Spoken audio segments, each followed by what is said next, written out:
I just want liberty, equity, and democracy. I just want to believe in the good of society. I just want to believe that they ain't been lying to me.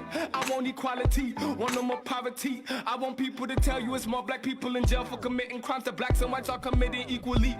I want the corporate interests to crumble before my feet. I want them to stop selling your rights to powers that be. I want a third term for Obama, we'll never see. No Democrat, no Republican, me, I want unity. I want the righteous voice speaking to my community. Don't listen to what they say and look at what they say to see. I want you to know the truth, but for that you will have to seek. Want you to know the truth, but for that you will have to seek. Wanna remain meek, I wanna remain me. I wanna remain black man, be forever revitalized. Black child, heed the village, you'll be alright. Black queens hold it together and never die. And the legacy of a people forever is on the rise. Said the black man be forever revitalized. Black child, heed the village, you'll be alright. Black queens hold it together and never die. And the legacy of a people forever is on the rise. Black man be forever revitalized. Black child, heed the village, you'll be alright. Black queens hold it together and never die. And the legacy of a people forever is on the rise. Hey, hey, hey, hey, hey, hey, hey.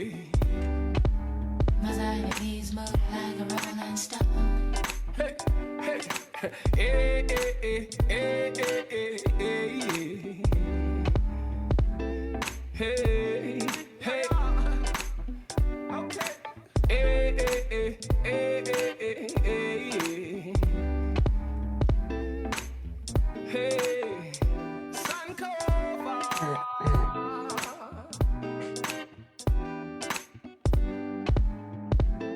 Be excellent. Black man be forever revitalized. Black child, heed the village, you'll be alright. Black queens hold it together and never die. And the legacy of a people forever is on the rise.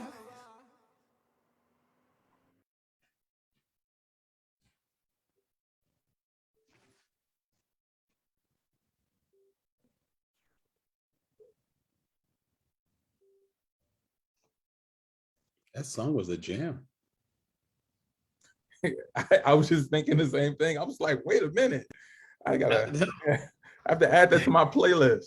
I know. I was finna dance like nobody was watching. Then I realized everybody was. Hey, the music stopped. Is all right if we just jump right in? Good folks. Good evening, everyone. I want to welcome you to our annual appreciation. This is our virtual event. I'm Dr. Alex G., the CEO and founder of the Nehemiah Center for Urban Leadership Development and its initiative, Justified Anger. And it is my pleasure, along with my staff, to welcome you to tonight's event. Tonight is our opportunity to use virtual means to thank you for how much you mean to us, this community, and our programming. And although nothing beats being able to meet in person and gather and connect, it's important that we promote wellness and health, but please know that it is still our intention to thank you so much for your support. In preparing for tonight's remarks, I thought, what is a word or message I could offer to the folks who are chiming in or who are tuning in this evening? And I want to say that I thank you and really appreciate the fact that you all have stepped up in such meaningful ways.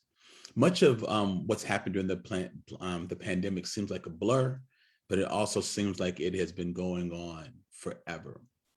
When I think about the fear that gripped my heart when the pandemic began, and then we had the things just spiral out of control with Breonna Taylor, Ahmaud Arbery, George Floyd, it just seemed as if the world as we had known it, or maybe feared it to be, was happening right in front of our eyes.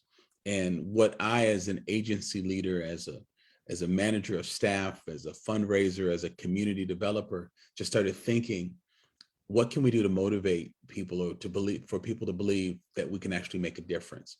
In a time when we are seeing the absolute worst in society, how can we motivate people, inspire people to give and to be their best?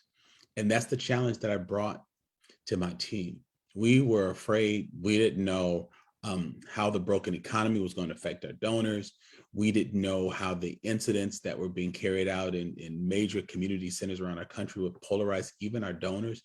mean, it's frightening. It's not as if we toe a particular party line or political affiliation.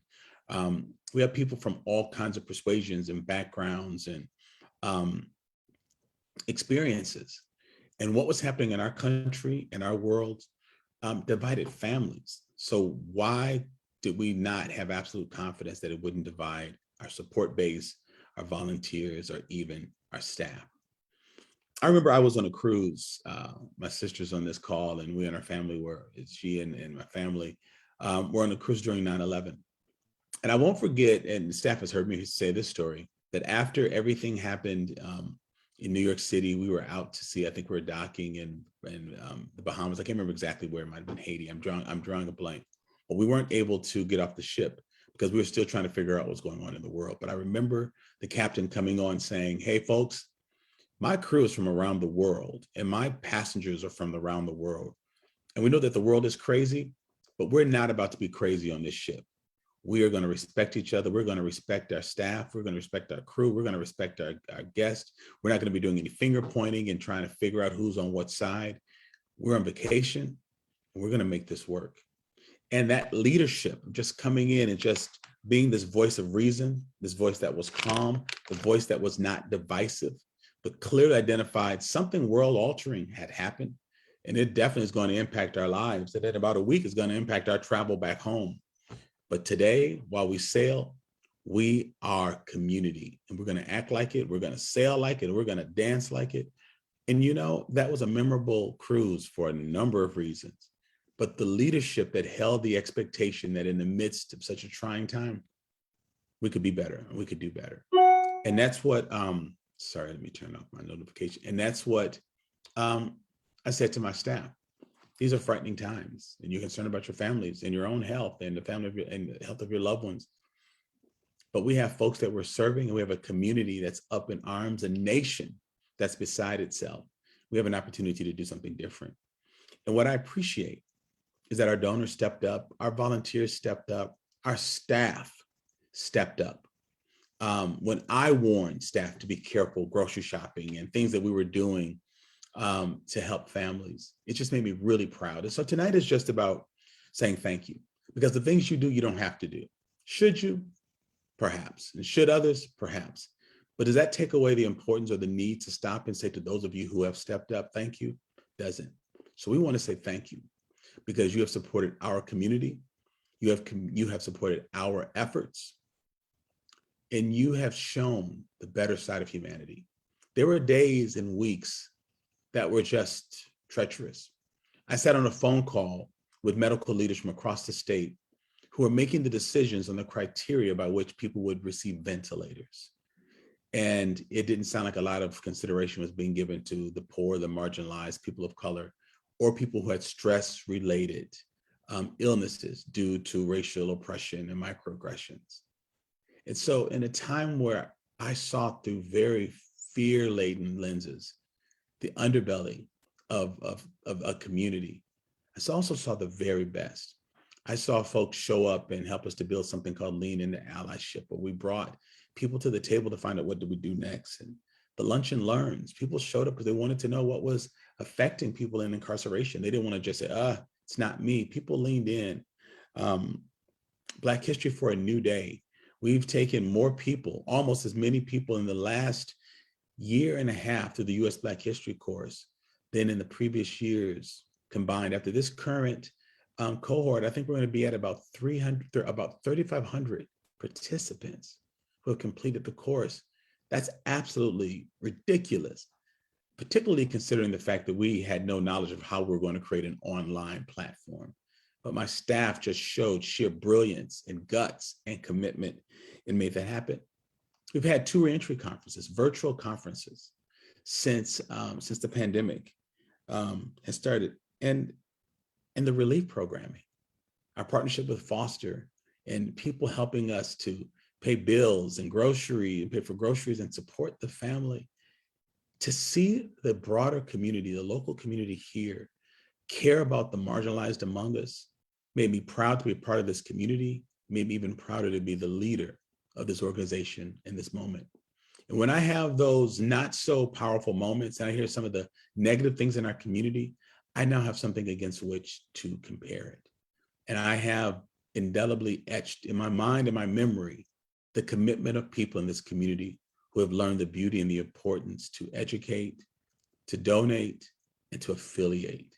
And so I'm excited about tonight, about taking time to interact with you all, and to celebrate what we've been able to accomplish, my tremendous and amazing staff, and you, our donors, our supporters, our volunteers, our allies. We really appreciate you. So welcome tonight. Tonight is about you, telling you thank you for the work that you're doing. With that, we have prepared a short video to capture a little bit of what life has been like for our staff in being on point in serving the community. This gives you a great snapshot of what we're about. I hope you enjoy this.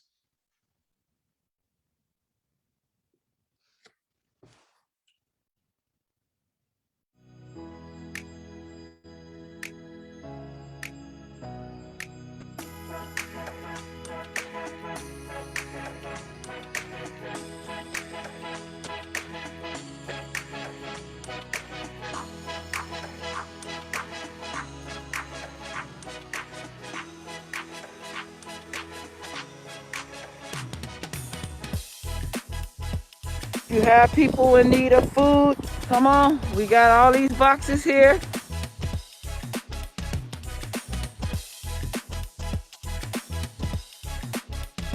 Kamala Harris is out here doing the doggone thing, making sure that families is gonna have food and gas.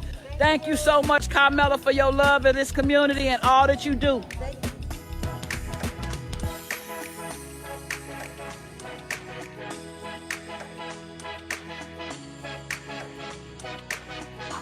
Hey Madison, we are down here at Fountain of Life Church, teaming up with Nehemiah and Jackie Hunt. We got tons and tons of stuff.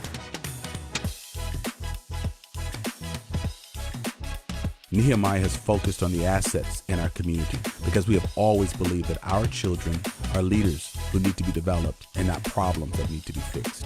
We need to raise the bar and challenge our children to realize their true leadership capacity. You know, we've been on the front line since this whole pandemic hit. We've been able to make a major impact.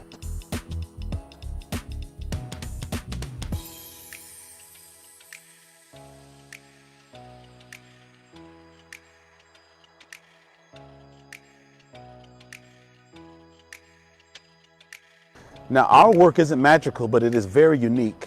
We use American history to help people understand how we got to this point. This didn't just happen, it's been brewing. And then we teach our non-Black allies strategies for understanding how these systems have permeated every bit of society and how they can be a part of the solution of helping to dismantle these systems. Inviting them into the space, inviting them into the struggle, explaining, we can't do this alone, we've got to do this together.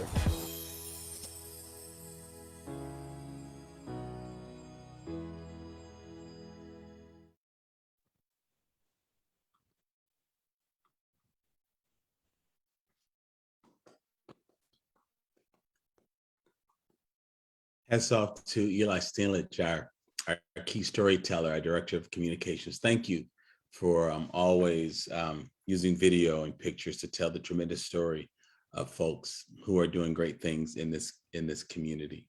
That was excellent. I enjoyed that.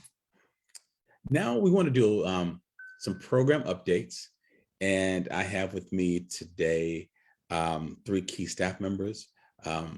Sister Ozanne, or Coach O, as she is known among our ACERs, our elementary and middle school students. Dr. Karen Reese, our Vice President of Research and Education, and another Vice President, Anthony Cooper, Vice President of Strategic Partnerships and Reentry. And I believe that I'm going to be talking with the 3 of them about their work. It's good to see all of you. Okay, everyone's coming in. Dr. Reese, you coming in also?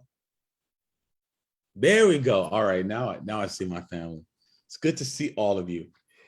Hey, listen, audience, I'd like for you to participate a little bit. Before I get into the more specific questions for staff, I'm going to ask them a few questions, but I would love for you to be able to you audience, to put your responses in the chat room. So the first question I want to ask you all before we get into the more meatier items of discussion, did you pick up any pandemic hobbies that you can share with us?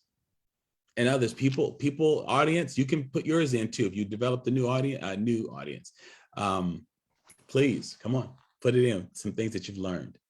Things that we can share with you specifically. Yeah. You should. Right. That was like, okay. Be HR friendly and family friendly, Dr. Reese. Right. I for me, it's been photography. It's been something. That's excellent. Yeah. How about you, Dr. Reese? Nothing new, but just being able to run out to my garden for 15, 20 minutes since I'm working right next to it. So it was a nice thing to get outside and not interact with people for a while. I got you. How about you, Coach O? The same. During the pandemic, I had quite a large urban garden, and it was really fun. It was really fun to grow in the urban area. All right. During the pandemic, I've taken up tennis. I'm playing and learning to play tennis. I'm becoming a bit of a tennis junkie. I watch it on television. I had a chance to watch a really, great match when I was in California a couple of weeks ago, and it's getting me moving. And so I'm enjoying that. Hey, let me just ask you one other question. Audience, we want you to participate in this as well. Tell me one of your favorite Thanksgiving traditions. Also keep it family friendly too. Are we supposed to answer that too, or just audience? Yeah, no, I'm sorry. No, it's you two. Okay. I'm sorry. In my family, we have pie night. So the Wednesday before Thanksgiving, we make all the pies, and then there's always inevitably a whipped cream spray incident that occurs. Like a food fight? Yeah, that must be fun to clean up. Well, Coach O, how about you? You're a good cook, so I don't know if Thanksgiving is draining for you because you do so much cooking. But what's one of your favorite dishes or traditions? I'm sorry. Did you say Yes. say me? Yes. Oh, okay. Well, I would say just even planning the holidays. That's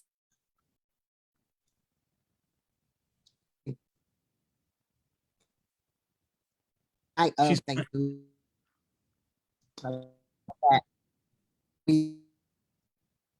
And Coach O, we're for losing. all the activities and everything we'll do, after Christmas and everything. So it's a big planning night for us. All right, that's good. Mr. Cooper? I would say orange tangerine cake. My wife makes it. Yeah, it's absolutely delicious. It's tangerines all in it, and it's this cake. It's called That Cake. That is something my wife's mother passed down to my wife. It is absolutely delicious, and no, you cannot have none. I want some of that cake. I want some of that. No. Oh yes, that's yes. all. Yes, I do. Some of that cake. No, cool. Where's your wife from? Louisiana? Yeah, Shreveport, Louisiana. Yeah. So, I remember at the wedding, your mother-in-law made some caramel pralines, and I'm a pastor. I'm not supposed to steal. While people were dancing, I was going around the table stealing like I was it was some narcotic. I was putting in my pockets and stuff like that. And I'm not a big sweets person, but man, I'm telling you, I literally was stealing stuff off of people's table. I feel like they're not gonna eat it. I want some of that cake, Cooper. I'm not playing with you. Yeah. I'm serious. They're absolutely delicious. Oh my goodness. All right. So now our audience, you cannot participate in this, not by adding comments, but you can certainly listen and enjoy. I just want to talk with these three individuals about things that they were involved with during the pandemic. And so the first question I'll ask, and each of you can just jump in, what's been a highlight of your work in the last year? And I've got a bunch of questions, so if we can just sort of keep it concise, that would be great. And you can just jump in any order. What's been a highlight of your particular work in this during this past year? I was gonna say ladies first, but I can jump in Sure. if you want me to. So yeah, oh man, I think it's because there's so many different highlights, but I think one of the main highlights of being able to help people with rent and being able to allow people to still help them navigate for employment opportunities through the pandemic.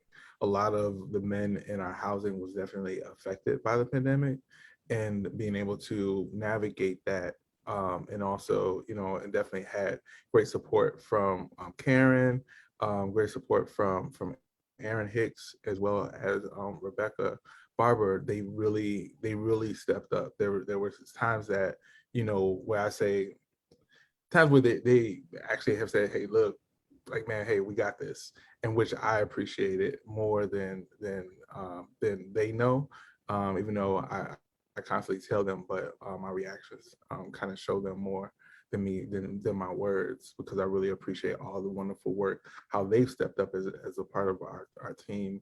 But then also, I know the men in our houses really appreciate that as well, because there were times where many of them not only fall short and fall short in a lot of different ways, and being able to give that support. That's great. Dr. Karen, Coach O. I would say one of our highlights was really being able to give normacy to the learning environment for our students.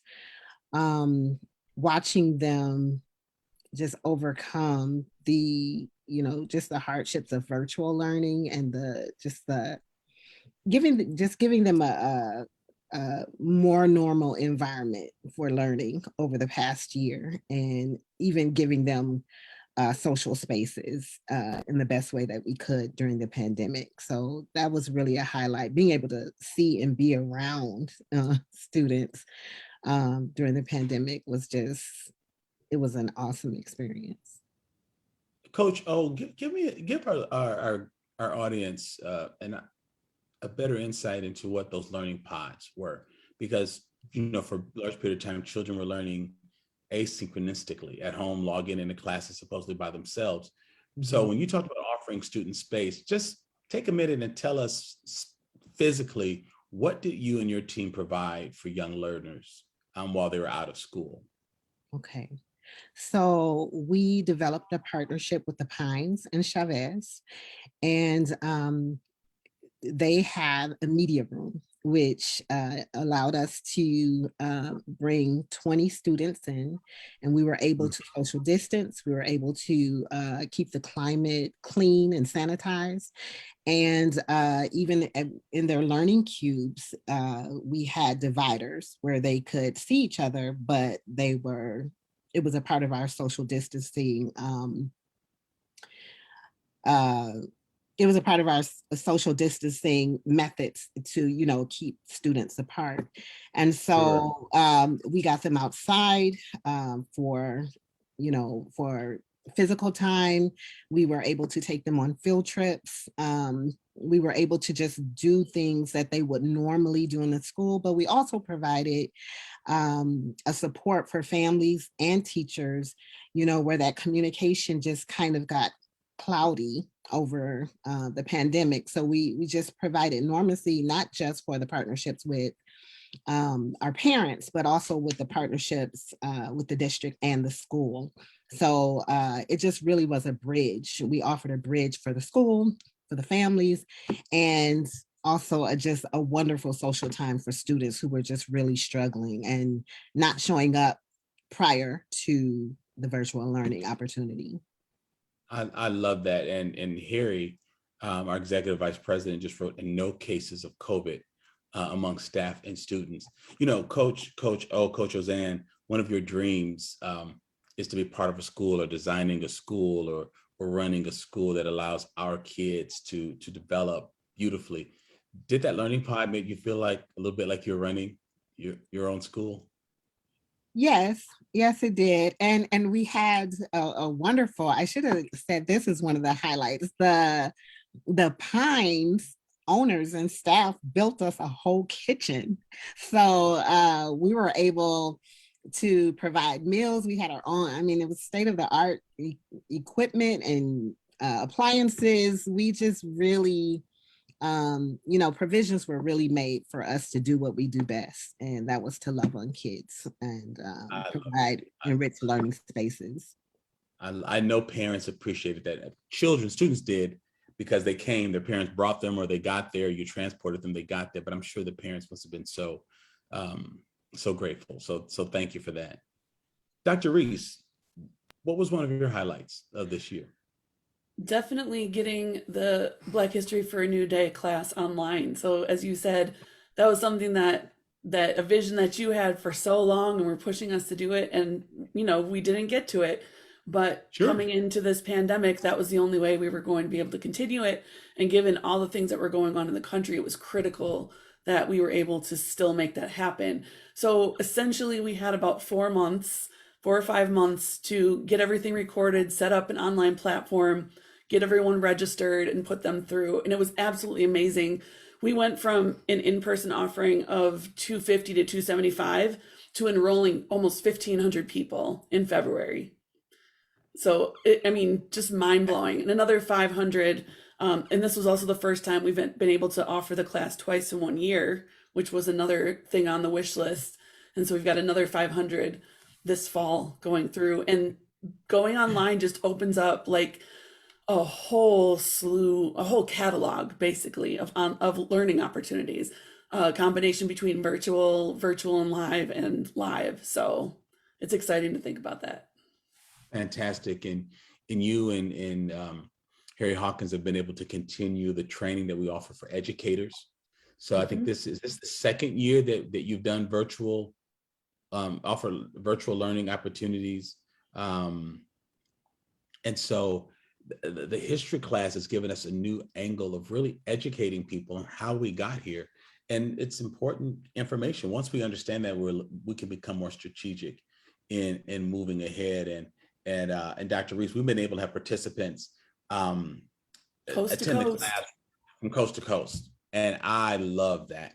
When I'm out in public, strangers stop me all the time and say, are you Dr. G? I've taken the Justified Anger history class. No, they call it the Justified Anger class. They don't call it history. I've taken the Justified Anger class. I tell them it's Black History for a New Day. You might want to stop saying it like that, because your bosses may not want to send you to a history class. To an anger class. But I appreciate that so much. Let me ask you all, what needs in the community have you seen grow out of the pandemic? And how did you go about meeting those needs? And what do you need in terms of continued support? Well, early on in the pandemic, it was abundantly clear, and you saw this in the video, that we were really going to need to support people who were suddenly out of work or not able to work or had to quit work to take care of kids who couldn't go to school. So people needed food, they needed rent money, utility payments, essentials, all kinds of things. And there were some emergency funds that were available at the beginning of the pandemic. So I transitioned into helping with some grant writing so we could get those funds secured, and then working with the rest of our team, like Coop and his team, Jackie Hunt and her team, to make sure that we can get those resources out as quickly as possible to people. And that's going to continue.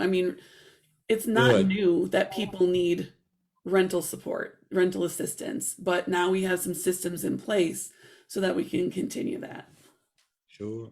Coach, some of the students who participated in the Learning Pod attend school in outlying school districts, say like Oregon, where they may have no teachers of color, or particularly African-American teachers. And so you're providing something because of the pandemic, but as you look at that, do we need some type of auxiliary learning space like that for students who are not, they have the intellect to handle school, but culturally it feels so isolating. I guess I'm just curious, are you giving some thought to the idea of not only doing summer programming like we do for elementary students, but something that we might need during the year for middle school and middle school and high school students, What have you seen in terms of needs of students in the learning pod that probably needs to continue?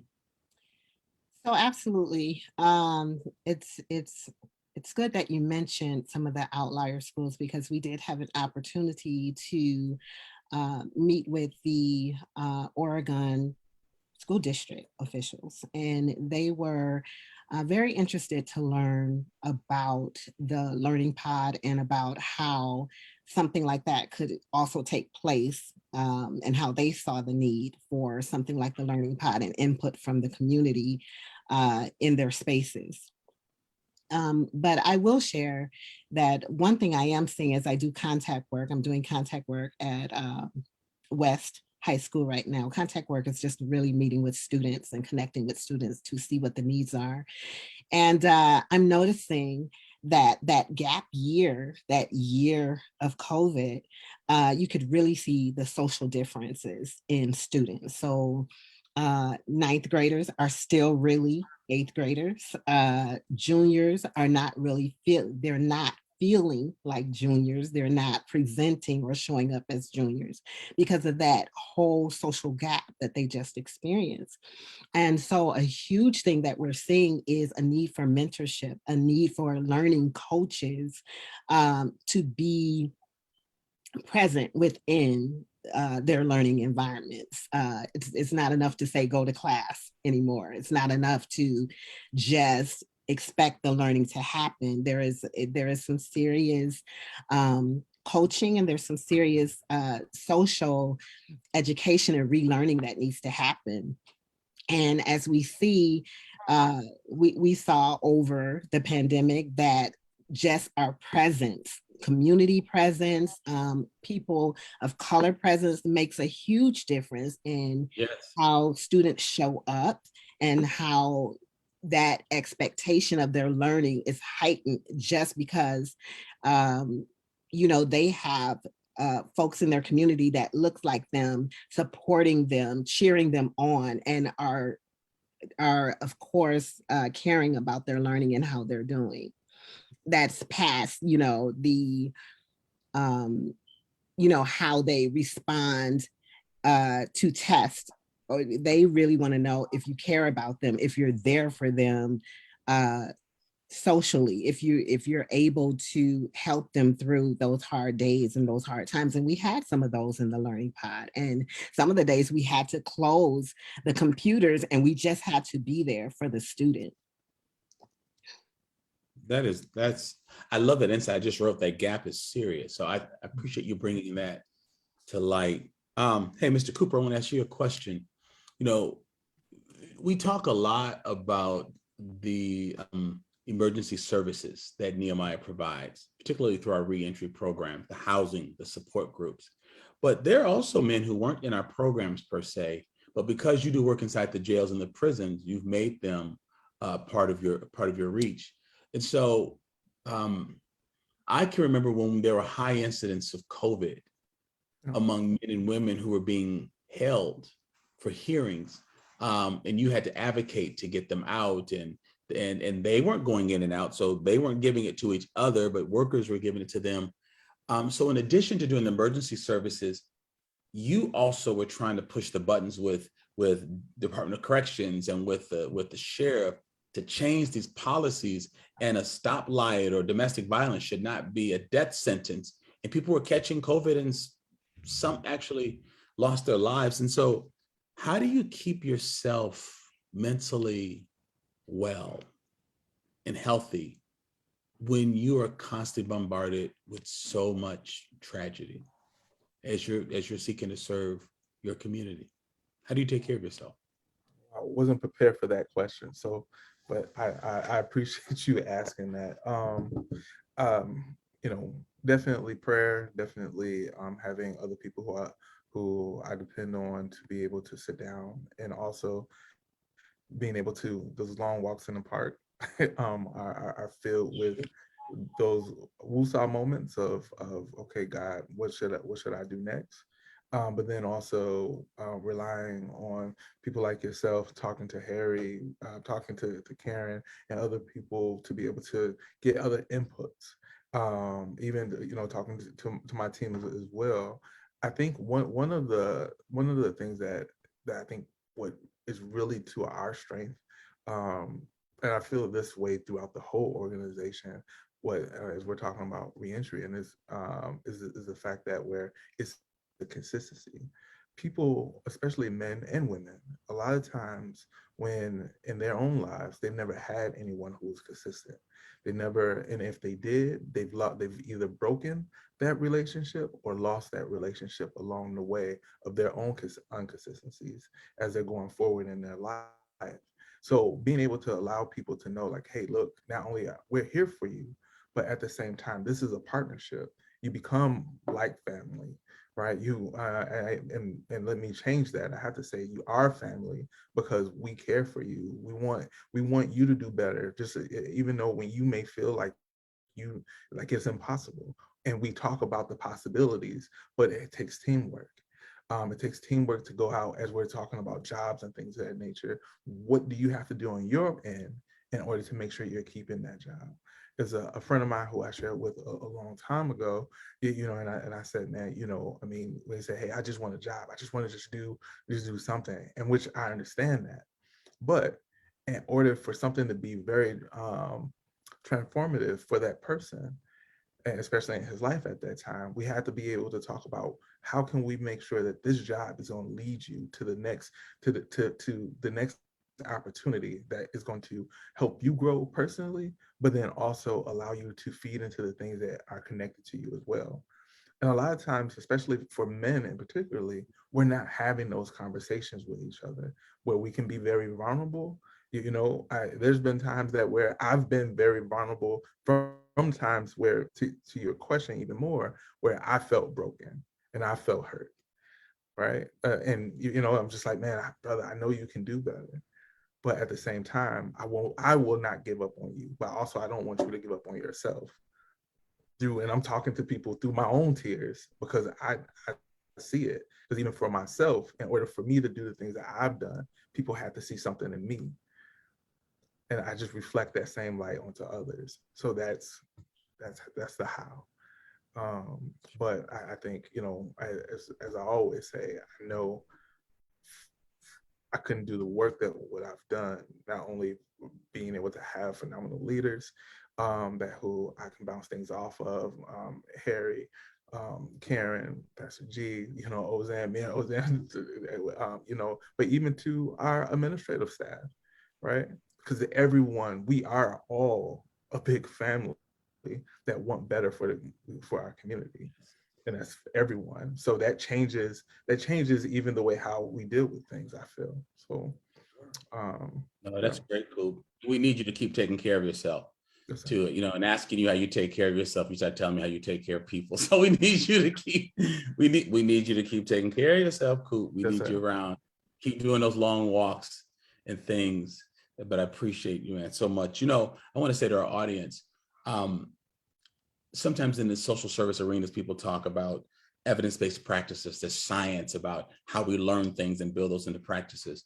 The magic sauce of Nehemiah is its lived experiences. When you get people like Anthony Cooper, who have lived through the very issues that he's helping people with, it brings a greater depth to the work, not only the efficacy of it, but the impact of it, the legitimacy of it, and the way that it's received. And so the beauty of our work is that we find people who understand the situation, therefore they can love and respect the people who are in them, which means that the people that are receiving our services feel the love, feel the respect, feel the lived experience, feel the cultural competence and relevance, and it creates an easier outcome. Speaking of an easier outcome, Dr. Reese, I'm going to have to cut off in just a few moments, but talk to me about the joy you have as a researcher, as a data keeper, as a person who loves to manage empirical and anecdotal data and information. How does it feel to be able to quantify the impact of people like Ozan and Coop and Jackie and Aaron and on, and RCA and others who have helped us to do things? Talk to me about the joy you have in numbers, in quantifying what used to be called just touchy-feely, yeah, it's kind of lived experience work, Talk to me about how important it is for you to help quantify this for people who need to understand we're making an impact. Yeah, and it's hard to, few people out there will understand the joy of sorting through spreadsheets and making graphs, but there's a trend out there and a common belief that to show impact, you have to be quantitative, that we can only show numbers or GPA or income to show we're making an impact. But qualitative data is as important, if not more important, for understanding our true impact and combining both of those things, the numbers and the ideas that and the attitudes and the feedback that people are giving to us. So we collect that information both in just by people telling stories. Nehemiah is really big on storytelling, but then we deploy a lot of surveys in our programming to get a sense for what people are thinking. And then we can take those themes and we can turn those into kind of a semi-quantitative field. So I guess the biggest thing is to be able to be pushing back against the dominant narrative that funders out there think they need to show that they're making an impact, and being able to kind of make sure that they understand that this is a science and that we're showing that others can show this as well. So. And that's why we are grateful to have Dr. Karen Reese on our team and our staff, because she understands our approach and helps to support it and respect it in a way that is measurable and respected, but it gives a clear snapshot of the efficacy of the work of my tremendous team. So Ozanne Anderson, Anthony Cooper, Dr. Karen Reese, thank you all for allowing me to talk with you about your work, but thank you more importantly for your work and your service this past year. Thank you. I want to transition and bring my Executive Vice President, Harry Hawkins, into the limelight, and also my colleague and sister, Laleta G, who's going to take over the mic. I'm going to sit in the guest seat. She's going to sit in the interviewer seat, and we just hope that this works well. Hello. Laleta, you're on, and we're good until 7:55. All right. Well, hello, everyone. Good to see everyone. Great to hear the updates from Nehemiah. So I do get to flip the switch a little bit and ask some questions of Dr. G and Harry. And so some of these questions you may have touched on just a little bit in your update, but maybe you can elaborate on them a little bit more. So how would you say, and I'll start with you, Harry, how would you say Nehemiah has most grown over the past? And maybe there's just like maybe one thing that really stands out to you. I think I would say impact, because we weren't even sure what we're going to be doing or if we could continue to do it, but we've definitely increased our impact in the work that we've done, both in our service work in some areas, and also with the Black History for a New Day course. And we've actually grown our staff too. So those are the two things that came to mind for me. Wonderful. Pastor G, where would you say, has been one of the things that's been most challenging? Harry talked about really kind of having to adapt services, adapt them to kind of the situation and challenges of COVID. Is there anything that sticks out to you, as the founder and CEO? You really have to have your thinking cap on how we're going to keep this going. That was particularly challenging. Sure. I remember reaching out to Harry one day. He was telling me the plan of allowing staff to work from home. And keep in mind, we're an organization that really hasn't allowed people to work on snow days. Like, you have to put on your snowshoes and come in. Because I didn't know if people knew how to work from home, if they would really work from home. And now people have been doing it for a year and a half and crushing it. But I remember saying, let's not chase COVID relief money. It's out there. It's going to help all the funders. Everyone's saying COVID relief. We know that that's important. But we were dealing with the pressures of isolation among marginalized people and Black folks, which caused stress and stress-related illnesses, which made them more prone to COVID and dementia and prostate cancer and breast cancer So, and I remember saying this to Harry, saying this to Karen, saying this to Cooper, saying it to Eli, communications director. Our issues is that we focused on the pre-COVID pre-COVID reality, COVID reality.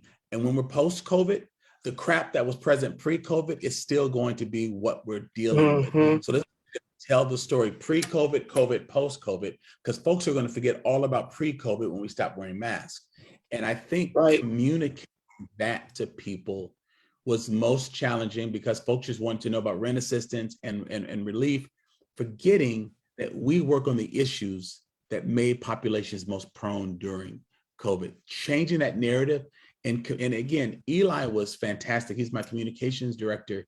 We would drop, letters to our staff, videos, audio recordings weekly, every other week, like, Eli, I want to say this, I want to tell this story. And then let's tell people what we've been doing, our work with creating racial harmony. So we realized that COVID and COVID relief was very important, but we knew that that was a fleeting moment, that funding and funders are fickle. And when that's finished, are we going to be singing a tune that people want to dance to? And is it a tune that we really believe in?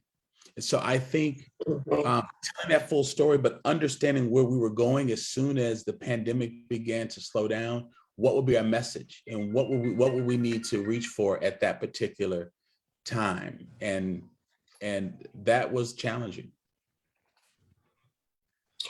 I can imagine, how do you stay motivated, Alex, around your work and stay focused on your work during these very difficult times? Like, even personally, how do you stay motivated? Because not only was Nehemiah being impacted, also Fountain of Life was being impacted. You had to really figure out a lot of things. I realized that I'm a social innovator and I live for crises. I hate that because I hate crises, but at the same time, my ingenuity, my boldness, my intellect peak when there's a crisis. I don't like stress, but I can handle myself in a catastrophic moment. I can be calm and give direction and see just a few steps in the future. I can't tell what's going to happen 6 months down the road, but I know how to view what's happening 3 feet down the road. And I also know to listen to new perspective and to understand when something that I'm hearing makes sense. So for example, a bunch of leaders from around the world, most got together on a Zoom call. And these were people really innovative. They worked, these people worked for Tesla. They worked for Lululemon. Is that the name of it?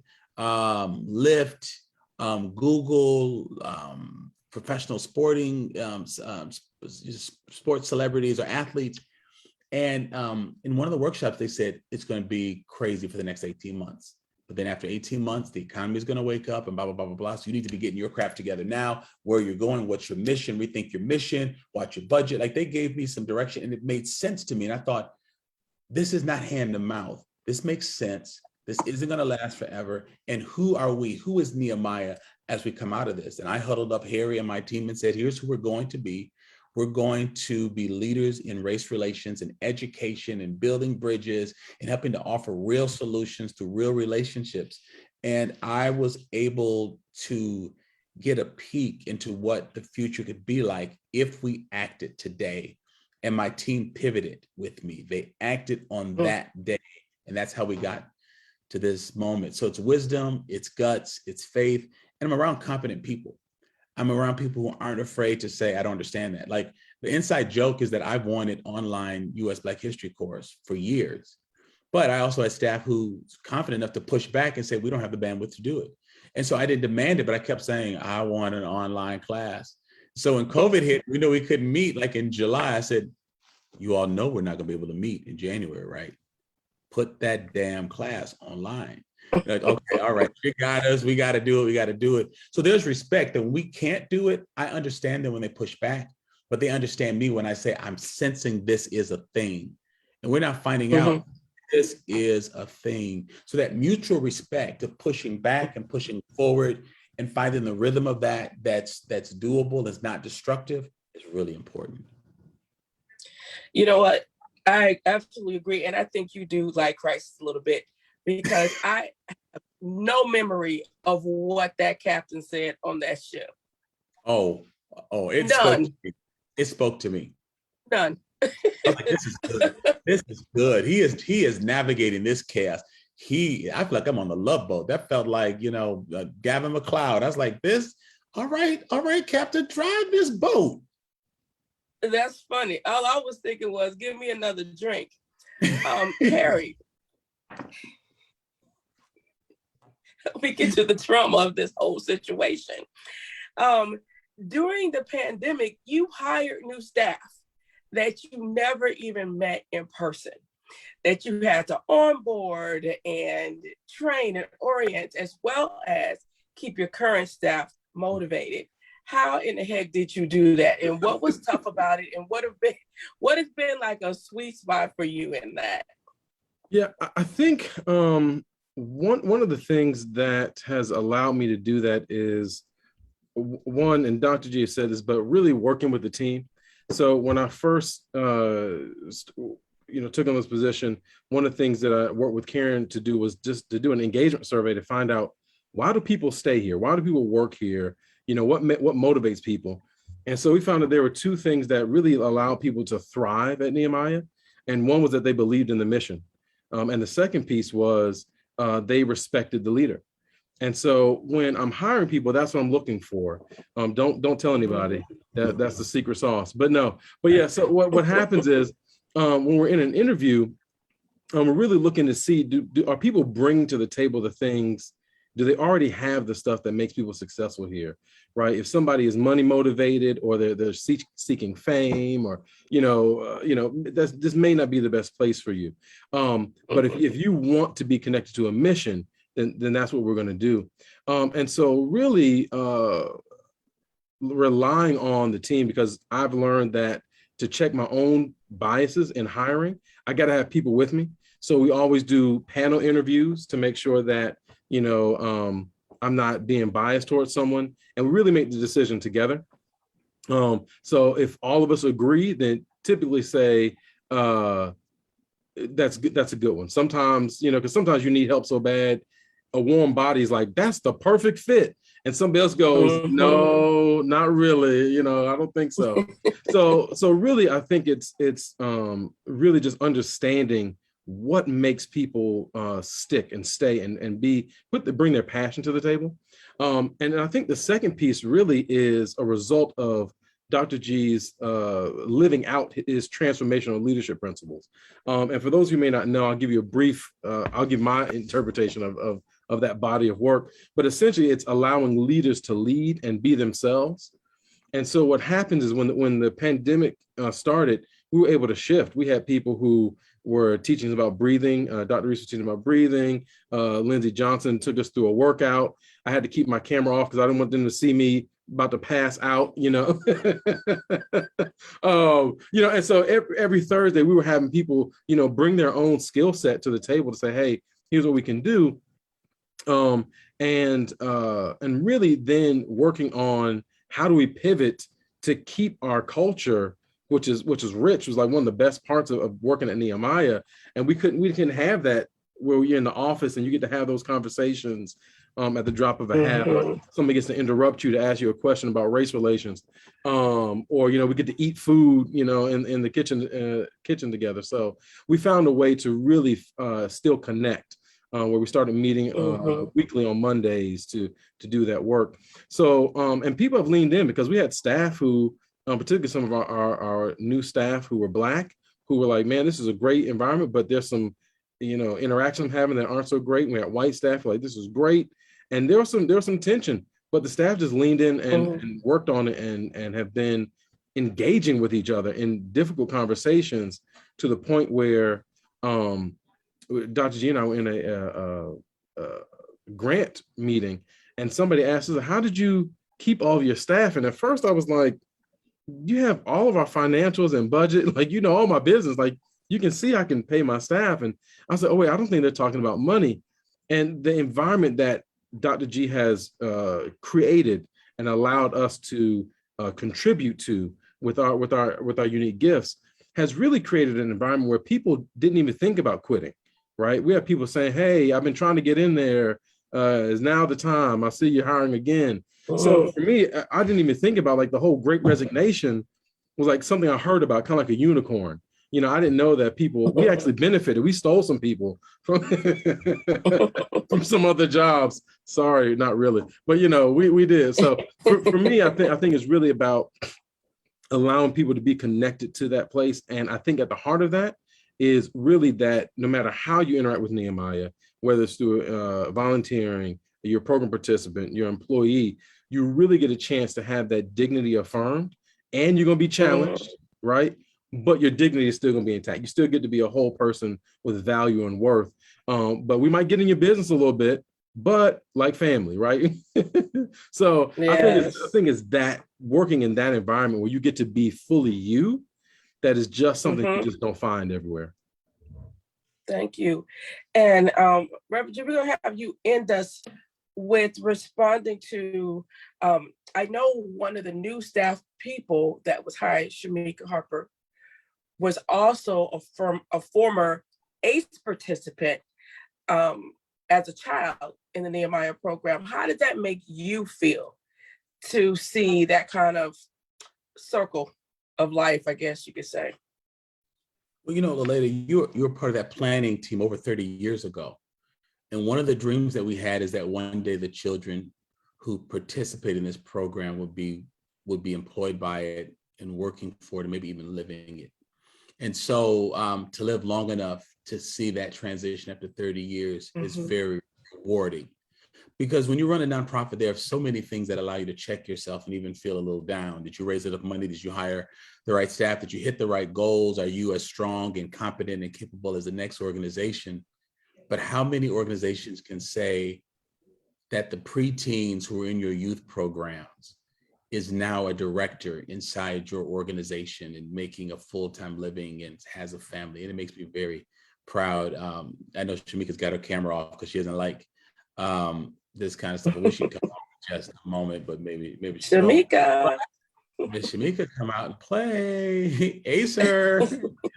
I am here. I'm sorry, I'm putting my toddler to sleep, but No. We're just trying to embarrass you, Shamika. We know you're there. We're just trying to embarrass you. But it makes me very proud, and it makes me think about, you know, the fact that she's working here, and Aaron Hicks and Anthony Cooper used to come to a support group that I ran for men who were formerly incarcerated, and Cooper is one of my vice presidents. Now, also was just elected as one of the nonprofit executives of the year, and was also pardoned by Governor Tony Evers a few months ago. But, you know, Coop used to come and hang out at my Tuesday night men's group, and Aaron used to come and you know, overtalk me. And now he's hired to be the facilitator of that group. So I pay Aaron to overtalk me.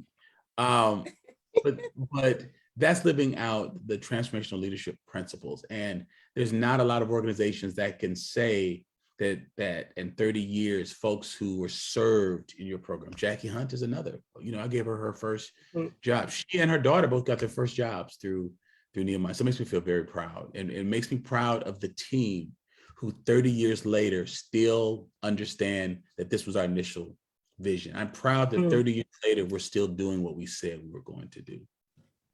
Wonderful. Well, thank you both for taking the time to answer these questions for me tonight. Thank you, Lily. You did an excellent job. Hey, Harry, since you're on the screen, I'll let you turn things over and introduce Haley for the next part of it. I'm going to get out of the way. Okay. Unless I'm supposed to empty the rest of it, I'll get out of the way and let you at least do that, the introduction of what's next. All right. Well, thank you all so much. One of the things that we always like to do at our annual celebration is really take the time to thank our volunteers and businesses. And so initially we were thinking about highlighting just, you know, maybe one of each. But as we were thinking through this, we really had there was just so much support that we got from the community that we had to do a lot more of that. So I'll turn it over to Haley now to do the introduction of our honorees this evening. Yeah, so we have 5 businesses. You all hear me okay? Okay, we have 5 businesses to honor tonight, and we just want to recognize all that they've done to help Nehemiah and Justified Anger and everybody, and take some time to talk about it. So our first business partner of the year is the Delta Beer Lab. They helped donate, well, first they had the Black is Beautiful beer that they created and donated proceeds from to Nehemiah. And they also highlighted Nehemiah as their nonprofit during the months of May and June and helped raise over multiple thousands of dollars for Nehemiah. So we are very grateful for them and everything they've done for us. Haley, may I just add that at that point was the largest amount of money that they had raised. It was nearly $13,000. It was the largest amount that they had raised for a nonprofit up to that point. So I'm really grateful for Delta. Yeah. And then next we have Bakers Against Racism. They have been putting on bake sales 2020 and 2021 and have been donating proceeds to multiple nonprofits, but specifically Nehemiah has been highlighted. We want to recognize that Pasture and Plenty and Christy McKenzie, who's here tonight, has been really key in organizing these bake sales and doing some great work with that. And the next one is actually coming up. I have a note on December 19th. So if everybody wants to go out and support that, that would be great.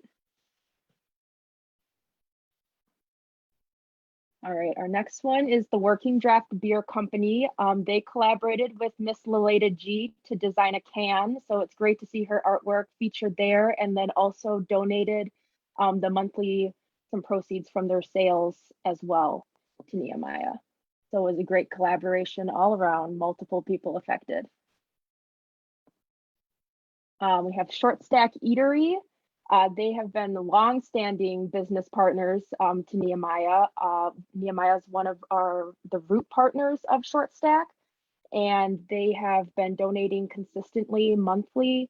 They've helped out at the food pantry events with Miss Jackie a lot, and they're big supporters of the Black History class. They have their staff go through the class. They have taken the class. So all around, they've been huge supporters of Nehemiah in a lot of aspects. And our last business is Generator. They have done a lot of behind the scenes help for our Zoom events with presentations and registrations, stuff that we have really no idea how to do, and they are just so in tune with how to set it up and make it run smoothly. And they also help support Dr. G's documentary, The Justified Journey. And they have also all been participants in the history class. So really that all around support again. So yeah, give it up for our 5 businesses of the year.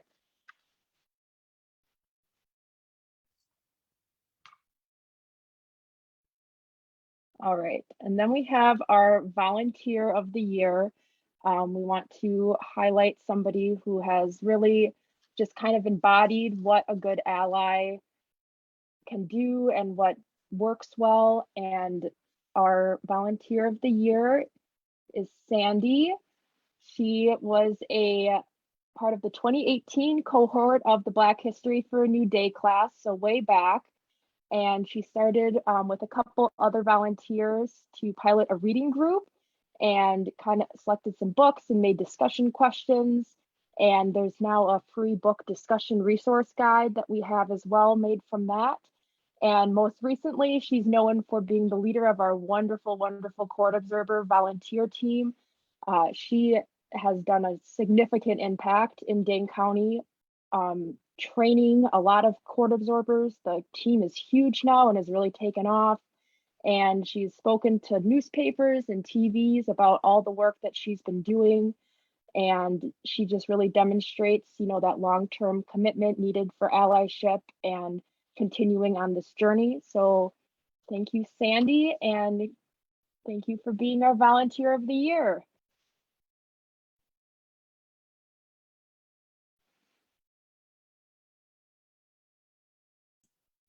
Thank you all so much. Yeah, we have great partners and just amazing. They do just such amazing work.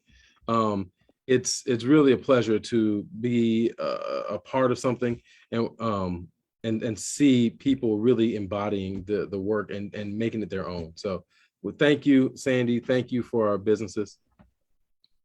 And Dr. G, were you about to say something? You wanted to? Oh, no, Oh, I'm fine. I'm fine until the end. Okay. Yeah, no, I think that's it. I think we can turn it back over to you now to close us out. Sure. Congratulations again, Sandy, and for all the businesses and for all of the other businesses and volunteers who are doing great work. We need you. We appreciate you. I also want to mention that Working Draft just did help me to do a season release party for season 6 of my podcast, Black Like Me. So I love the way that community businesses are taking our work very seriously. Listen, folks, we have just celebrated a very difficult season. And although I know that we have hurdled this heroically, I am in no ways deluded in thinking that it's only smooth sailing from here. There will be other incidents, other situations that are disheartening. But the more we lean in together, the more we believe in each other, the more that we believe that we can work together to bring together a brighter future, the more we commit to changing the face of leadership and building a stronger Madison and a stronger community for all, we'll be able to get it done. So we can't forget the past. We can't forget what we've done together. We've got to continually employ those skills to live out principles of reconciliation and bring others along. Right after I wrote Justified Anger, a well-meaning community resident said, you've got to keep writing reports. Like, that's what we want to do. We want to be an organization that writes reports. They said, because unless you do it, we as non-Black people just kind of forget, and we slip into our apathy. And I said, unless you understand on a daily basis that this is real, the way I have to, it's not going to get fixed. It's not my job to babysit you or anyone to keep saying the sky is falling, the sky is falling. You got eyes, you got a head. Something's hitting you upside the head. It might be that the sky is falling, but you don't need me to get out and proclaim it. Understand that these realities are true and make it your point to make the world and community a better place. So my plea to you all is to continue to partner with us. We have hurdled, as I said earlier, something really great, but that just gives us more momentum for the next hurdle. And it's given us a sense of accomplishment and a sense of peace that we've done great work together. But tomorrow's a new day. People are still incarcerated. Students are still struggling in school. Moms are still struggling to lead in our community. Teachers still want to know how to reach more kids. Municipality leaders are still reaching out to us for help in leading a more diverse community. And we want to be here for the community. You have helped us to do these heroic efforts. We've always had the capability, but you allowed us to hire staff, to maintain staff, to offer staff benefits, to allow staff to work from home. Your support has helped us to do the great work that we've done. So continue to lean in. Don't think that it's over just because we're telling jokes and laughing and telling wonderful stories about the past year. I want you to see the hope that we have and help to fuel that hope by continuing to educate, donate, and affiliate. Share our links, read our updates, tell your friends about what we're doing, get on our mailing list. Well, you're on our mailing list, but add friends to your mailing list. Tell them to join. Help us to register people for the new U.S. Black History course that's coming up in February of 2022. And they don't have to live in Madison or Wisconsin or the U.S. So take this problem on as yours, because this is a collective problem and we can do better together. Dr. Reese is just writing that registration will open very, very soon. It's my hope that Madison will become a national example of how communities coalesce around solutions, and not just problems, but around solutions that come out of Black-led organizations and Black leaders. So it has been my pleasure to host you tonight. Thank you, because there's so many places where you can donate and where you could volunteer, and you've chosen to do this with us. So lean in and help bring your friends along with you. You'll be receiving a letter in the mail from us. That's our end of the year request. You'll get one electronically, most likely. Respond, because the end of the year helps us to set up for a strong beginning of the year. And we want to keep the momentum going. I appreciate you. We appreciate you. And I'm very proud of my staff and the work that we do. And I'm proud of the partnership that we have with you. Have a great evening, you all. Thank you so much.